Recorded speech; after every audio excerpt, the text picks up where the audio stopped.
नमस्कार। हमारे चैनल में आपका स्वागत है। मैं हूं रामचंद्र मौर्य। साथियों, भारतीय जनता पार्टी की स्थापना 1980 में हुई थी और तभी से यह पार्टी एक सांप्रदायिक पार्टी के रूप में, एक अछूत पार्टी के रूप में जानी जाती थी। न सिर्फ सांप्रदायिकता का जुनून इसमें था, पूरे देश को हिंदुत्व का प्रयोगशाला बनाने की इसकी मंशा थी, बल्कि सांप्रदायिक ध्रुवीकरण करके और सदियों तक राज करने की इसकी मंशा थी। और वह मंशा अब खुल करके सामने आ रही है, जब कभी अमित शाह कहते हैं कि भारतीय जनता पार्टी ही एक ऐसी पार्टी है जो कि विश्व की नंबर 1 पार्टी है और यह पार्टी ही शासन करेगी और विपक्ष अब रह ही नहीं जाएगा। इसी प्रकार से अभी कुछ दिन पहले भारतीय जनता पार्टी के अध्यक्ष जेपी नड्डा पटना जाते हैं और वहां पर वे भी वही राग अलापते हैं जो चाणक्य अमित शाह पहले बोल चुके हैं। और जेपी नड्डा कहते हैं कि भारतीय जनता पार्टी ही एक ऐसी पार्टी है जो अगले 30-40 साल तक राज करेगी और विपक्ष दूर दूर तक इसका सामना नहीं कर पाएगा और विपक्ष खत्म हो जाएगा। तो साथियों, क्या भारतीय जनता पार्टी एक प्रजातांत्रिक पार्टी है, एक लोकतांत्रिक पार्टी है और इस देश को विकास के पथ पर ले जाने वाली पार्टी है, या इस देश को गर्त में डुबोने वाली पार्टी है, इस देश को सांप्रदायिकता के जहर में भिगोने वाली पार्टी है और इस देश को बेचने वाली पार्टी है?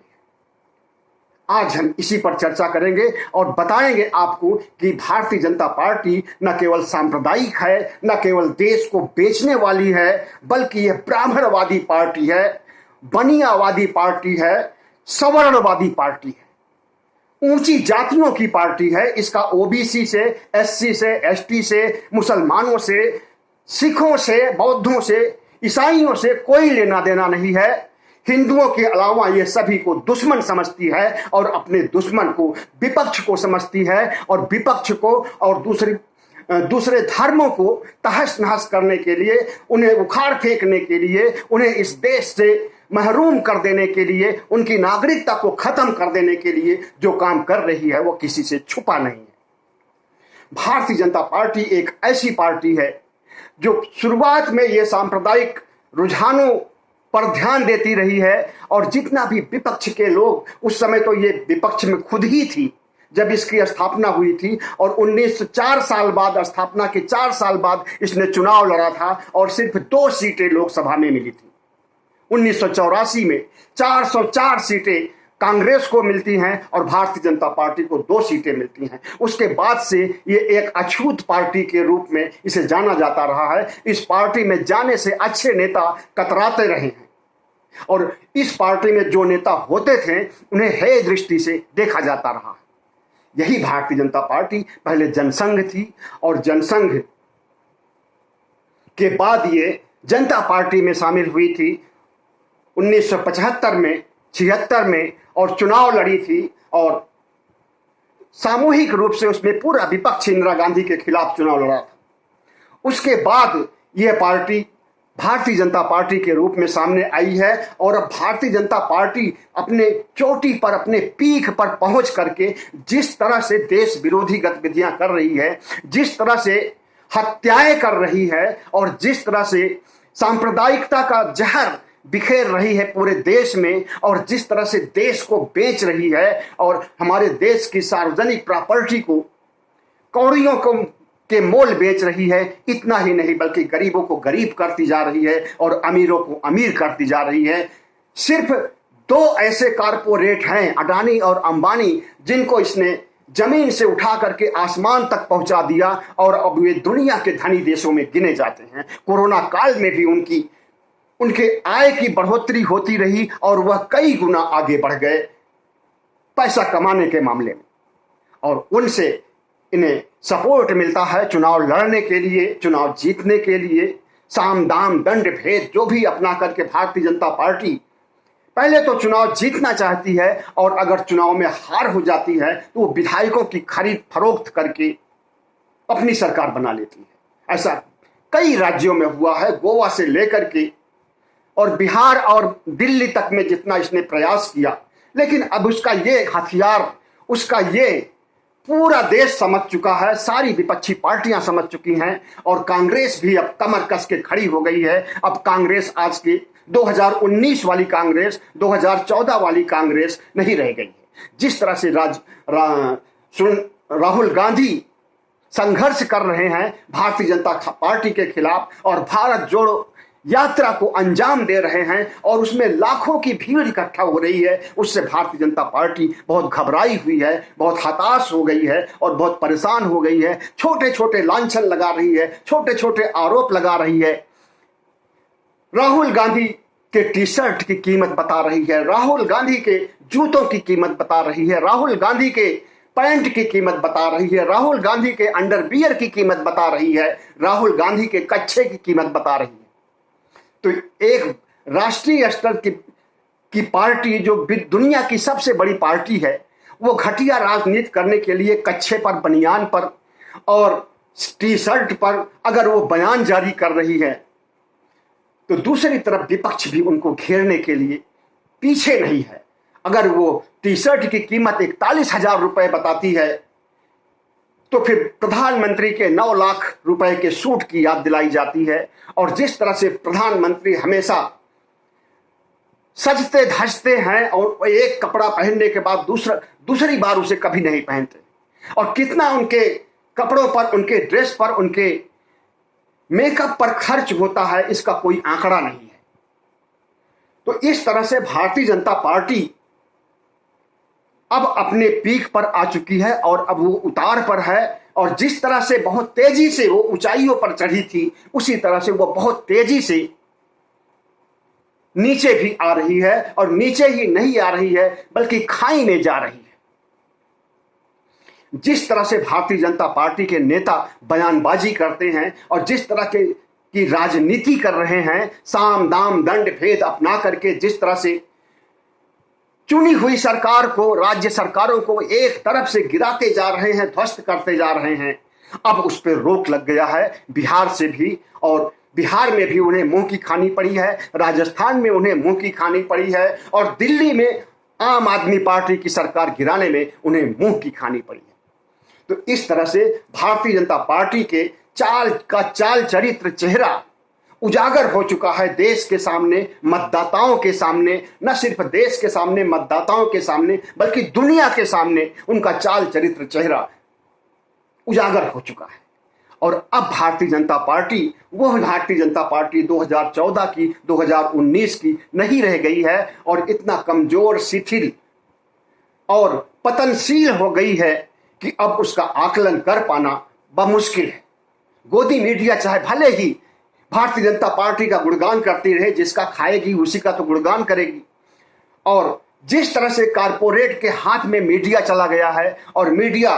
सिर्फ और सिर्फ नरेंद्र मोदी को प्रमोट करने के लिए काम कर रही है, उसे भी सब लोग देख रहे हैं और सब लोग अब टीवी चैनलों का बहिष्कार कर रहे हैं। इस तरह से हम खास रूप से ओबीसी, एससी, एसटी के लोगों को कहना चाहेंगे कि आंखें खोलो, बहुत हो चुका है। और जो आपके दुश्मन हैं, जो ब्राह्मणवादी पार्टी है, जिसका कि ओबीसी से लेना देना नहीं है, जो आरक्षण को खत्म कर रही है और खत्म कर चुकी है, जो आरक्षण हमें मिलता था उस आरक्षण में सवर्णों को 10% आरक्षण दिया, और आजकल सुप्रीम कोर्ट इसकी सुनवाई कर रहा है। बाबा साहब भीमराव अंबेडकर ने सिर्फ पिछड़ी जातियों, अनुसूचित जातियों, अनुसूचित जनजातियों को ही रिजर्वेशन देने की बात कही थी संविधान में, और उस संविधान की धज्जियां उड़ाई जा रही हैं, और उस संविधान के खिलाफ भारतीय जनता पार्टी ने जिस तरह से 2019 में 10% आरक्षण सवर्णों को देने की बात सामने लाई है, आज वो उसकी सुनवाई हो रही है। अब देखिए 2-4 दिन में क्या फैसला आता है, और कोर्ट में बहस चल रही है, सुप्रीम कोर्ट में, और चीफ जस्टिस ऑफ इंडिया खुद इसको टेकल कर रहे हैं, इस पर जो है बहस कर रहे हैं। और अब इनका ये चाल चरित्र चेहरा सब सामने आ रहा है, और सिर्फ संविधान की अवहेलना नहीं कर रहे हैं, सिर्फ संविधान की धज्जियां नहीं उड़ा रहे हैं, बल्कि लोकतंत्र को कमजोर कर रहे हैं। लोकतंत्र होता है लोकसभा, राज्यसभा, कार्यपालिका, न्यायपालिका, व्यवस्थापिका और मीडिया, और इन सभी को कमजोर करने में भारतीय जनता पार्टी, मीडिया को तो खरीद ही लिया है, व्यवस्थापिका जहां पर कि कानून बनाए जाते हैं जिसे संसद कहा जाता है, लोकसभा, राज्यसभा कहा जाता है, वहां पर बगैर बहस हुए ही किसान कानून, 3 काले कानून पास कर दिए गए थे, लोकसभा से भी और राज्यसभा से गुंडागर्दी करके पास किए गए थे। और उसके बाद उसका क्या हश्र हुआ और किस तरह से किसानों ने 13 महीने तक संघर्ष किया था और उनके रास्ते में कांटे बिछाने, सूल चुभोने और बैरिकेड लगाने में किस तरह से भारतीय जनता पार्टी सामने आई थी और किस तरह से उन्हें ट्रोल कर रही थी, किस तरह से उन्हें आतंकवादी, खालिस्तानी, मवाली, शराबी सब कुछ कह रही थी और इनके बड़े बड़े नेता कह रहे थे और खुद प्रधानमंत्री नरेंद्र मोदी आंदोलनकारियों को आंदोलनजीवी कह रहे थे। लेकिन इन आंदोलनजीवियों ने मोदी सरकार को घुटने पर ला दिया और माफी मांगने के लिए प्रधानमंत्री नरेंद्र मोदी को विवश कर दिया। और लेकिन जो भारतीय जनता पार्टी बड़े बड़े वादे लेकर के, बड़े बड़े सपने दिखा करके सत्ता में आई थी, उसके एक भी सपने पूरे नहीं हुए हैं। इसलिए महंगाई बढ़ गई है, इसलिए बेरोजगारी बढ़ गई है और इसीलिए जो है जितनी भी समस्याएं देश में हैं, इसको जन्म देने के लिए भारतीय जनता पार्टी आज जिम्मेदार मानी जा रही है। लेकिन जिस तरह से भारतीय जनता पार्टी ने लोकतंत्र की हत्या किया है, संविधान की हत्या किया है और इस देश की साझा संस्कृति को तहस नहस करने के लिए, नष्ट करने के लिए और मुसलमानों के खिलाफ जिस तरह से अभियान छेड़ रखा है, वो सबके सामने है। धर्म संसद आयोजित करवाती है और उस धर्म संसद में मुसलमानों को काट डालने, मार डालने की बात कहती है, तो उसकी हिंसक प्रवृत्ति खुल करके सामने आती है। और सिर्फ इतने से ही नहीं, जो भारतीय जनता पार्टी किसानों की आय दुगनी करना चाहती थी, वही भारतीय जनता पार्टी किसानों के लिए 3 काले कानून लेकर के आ गई और उनके खेत को, उनके बाग को, उनके खलिहान को, चौपाल को, सब कुछ को गिरवी रख करके और अडानी अंबानी को सौंपने की तैयारी कर चुकी थी। लेकिन किसानों की आंख खुली और उन्होंने आंदोलन किया और उस आंदोलन में सफलता भी हासिल किया। हालांकि जितनी बातें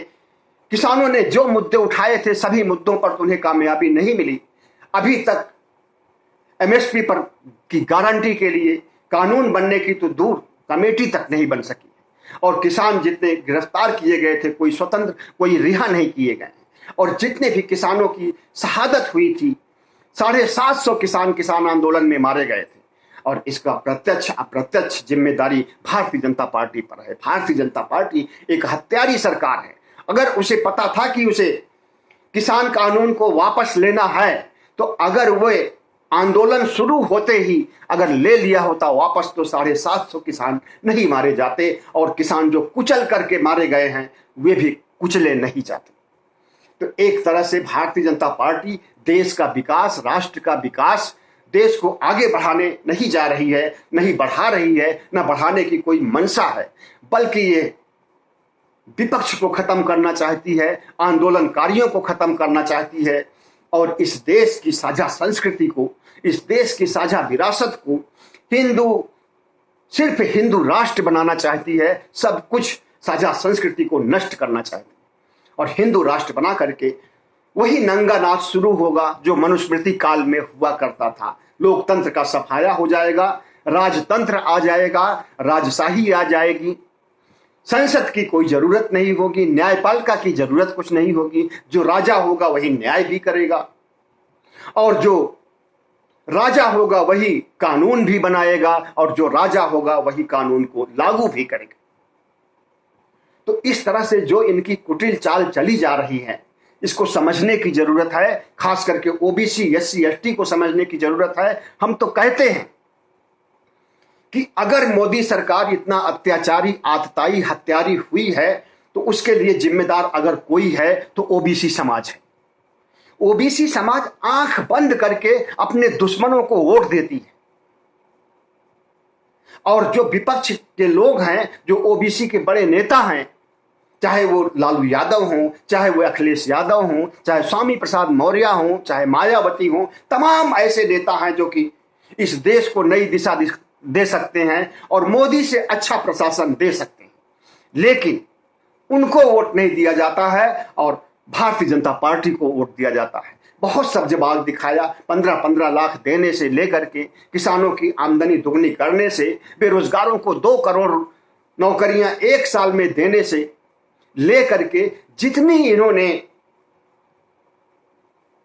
जुमले बिखेरे थे, जितने वादे किए थे, सबके सब ध्वस्त हो गए। और जितना इन्होंने बुलेट ट्रेन चलाने की, स्मार्ट सिटी बनाने की बात कही थी, कोई भी साकार नहीं हो सका है इन 8 सालों में। और अब 2 साल और बीत जाएंगे, 2024 में जब चुनाव होगा तो उसमें इनकी क्या हालत होगी उसका संकेत अभी से मिलने लगा है। और राहुल गांधी की जो पदयात्रा चल रही है वो जिस तरह से सार्थक सिद्ध हो रही है और उसके पीछे आम जनता खड़ी हो रही है, लाखों लोगों की भीड़ इकट्ठा हो रही है, नगाड़े गाजे बाजे के साथ जिस तरह से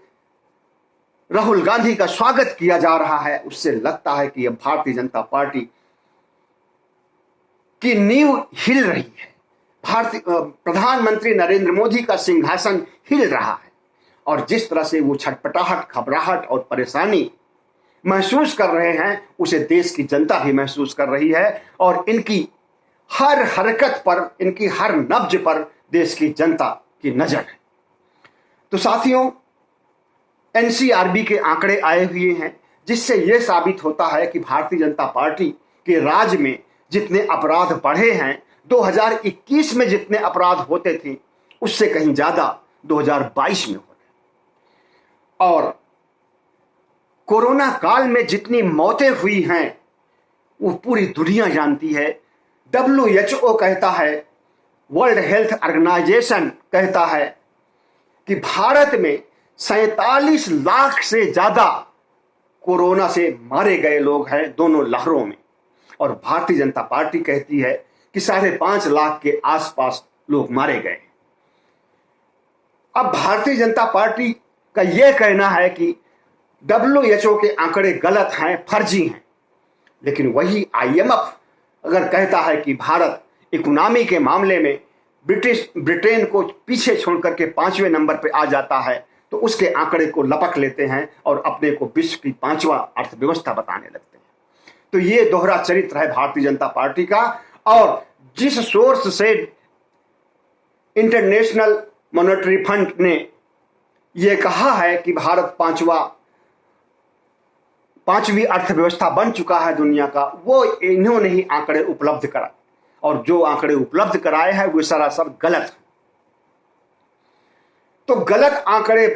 उपलब्ध करा करके और वाहवाही लूटने का काम जो भारतीय जनता पार्टी कर रही है, क्योंकि इतना पूरी तरह से घिर चुकी है चारों तरफ से, विपक्ष की तरफ से, देशवासियों मतदाताओं की तरफ से, धर्मनिरपेक्ष लोगों की तरफ से, जिस तरह से भारतीय जनता पार्टी घिर चुकी है, अब उसे अपने व्यक्तित्व को, अपनी पार्टी के इमेज को, अपनी साख को बचाने के लिए झूठे आंकड़ों का सहारा लेना पड़ रहा है। और जिस तरह से भारतीय जनता पार्टी बलात्कारियों के साथ खड़ी हो जाती है और बलात्कारियों, अपराधियों को जेल से रिहा करके जश्न मनाती है। अभी आपने देखा होगा कि बिल्किस बानो केस में, जिसमें कि बिल्किस बानो के परिवार के 14 लोगों की हत्या किया था इन्हीं कट्टरपंथी हिंदुओं ने, और उसमें हिंदू कौन थे? ब्राह्मण थे। इन ब्राह्मणों ने हत्या किया और उसके बाद उसकी बेटी को पटक करके मार डाला, 3 साल की बेटी को, और उस महिला के साथ बलात्कार किया। बलात्कार करने के बाद CBI के वजह से ये लोग जेल पहुंच सके हैं और गुजरात पुलिस तो इन्हें बरी कर चुकी थी। लेकिन जब सुप्रीम कोर्ट ने हथौड़ा चलाया और CBI को आदेश दिया, तब इन्हें जेल में बंद किया गया था और इन्हें दंडित किया गया था, आजीवन कारावास की सजा भोगने के लिए भेजा गया था जेल में, और उन्हें रिहा कर दिया गया और रिहा करके फूलमाला पहना करके उनका स्वागत किया गया। तो भारतीय जनता पार्टी कहती कुछ है, करती कुछ है। वो अपराधियों के साथ खड़ी होती है, बलात्कारियों के साथ खड़ी होती है, और इतना ही नहीं बल्कि कश्मीर में जो बालिका के साथ हिंदू बालिका मुस्लिम बालिका के साथ बलात्कार हुआ था, तो इसमें भारतीय जनता पार्टी के लोगों ने जिस हिंदू लड़के ने बलात्कार किया था उसके पक्ष में रैली निकालते हैं, पदयात्रा करते हैं और जुलूस निकालते हैं तिरंगा झंडा को लेकर के। खुद तो कलंकित है ही, तिरंगा झंडा को भी कलंकित किया इन्होंने बलात्कारियों के पक्ष में जुलूस निकाल करके। इसी तरह से तमाम ऐसे उदाहरण हैं कि जहां पर जब जेल से रिहा होते हैं अपराधी तो उसका भारतीय जनता पार्टी के लोग स्वागत करते हैं, उसका महिमा मंडन करते हैं और उसका प्रमोशन कर दिया जाता है, उसे और आगे बढ़ा दिया जाता है। भारतीय जनता पार्टी और मोदी मंत्रिमंडल में जितने भी मंत्री शामिल हैं उसमें से आपने देखा ही है कि किस तरह से अनुराग ठाकुर ने दिल्ली दंगों को अंजाम दिया था, कपिल मिश्रा ने दिल्ली दंगों को अंजाम दिया था। देश के गद्दारों को गोली मारो सालों को किसने कहा था? अनुराग ठाकुर ने कहा था और उसको प्रधानमंत्री नरेंद्र मोदी ने इसी नारे के आधार पर कि उसने मुसलमानों को गद्दार कहा है, उनको गोली मारने की बात कही है, इसलिए उसका प्रमोशन कर दिया जाता है, उसे राज्य मंत्री से कैबिनेट मंत्री बना दिया जाता है। तो पूरे देश की नजर भारतीय जनता पार्टी पर, भारतीय जनता पार्टी के नीति नियोजकों पर और भारतीय जनता पार्टी की कुटिल नीतियों पर और देश को तोड़ने वाली, देश को बेचने वाली एक सांप्रदायिक पार्टी के रूप में आज इसे चिन्हित किया गया है। हालांकि सांप्रदायिक तो बहुत पहले से ही माना जाता था, जब से इसका जन्म हुआ था तभी से माना जाता था, लेकिन आज ये एक हत्यारी पार्टी के रूप में, एक ब्राह्मणवादी पार्टी के रूप में, एक कट्टरपंथी हिंदू पार्टी के रूप में इसे जाना जाने लगा है और इसमें सिर्फ कुछ सवर्णों को का ही बोलबाला है और उन्हीं के बल पर प्रधानमंत्री नरेंद्र मोदी मीडिया को खरीद लिए हैं और मीडिया ही नहीं बल्कि लोकतंत्र को खत्म करने के लिए, विपक्ष करने के लिए जो चाल चल रहे हैं, अभी तक तो कामयाब रहे, लेकिन अब इनकी कामयाबी